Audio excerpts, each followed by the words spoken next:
Imagine harvesting gourmet mushrooms right from your kitchen, using nothing but a cardboard box and a bit of patience. Forget expensive kits. Oyster mushrooms thrive on plain, recycled cardboard, turning waste into delicious food. All you need is clean, brown corrugated cardboard and some mushroom spawn, which you can easily buy online.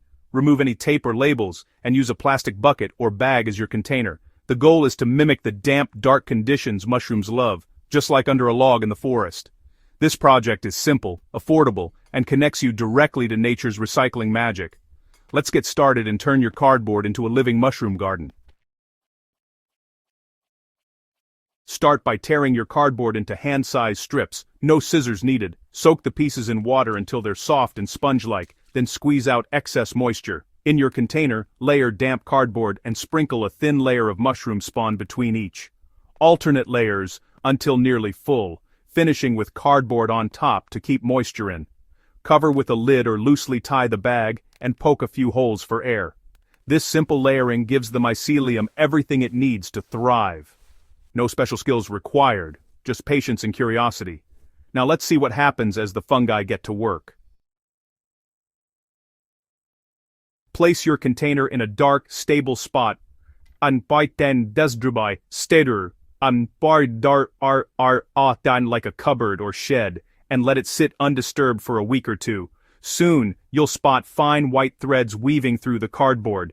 That's the mycelium, the living engine of your mushrooms. Cardboard is perfect because it's made of cellulose, fungi's favorite food, and its structure holds moisture and air. Over the next couple of weeks, the mycelium will transform your waste into a dense, white block. Check every few days. Once the cardboard is fully colonized, you're ready for the next stage. You've just turned trash into a thriving, living substrate. This is nature's recycling at its best. Next up, turning that white block into a gourmet harvest. When your block is fully white, it's time to fruit. Place it in a humid environment, either a clear tub with holes and daily misting, or outside in a shady, damp spot. Soon, tiny mushroom pins will appear and rapidly grow into clusters of oyster mushrooms. Harvest when the caps open, but before the edges curl. Just twist and pull the whole cluster.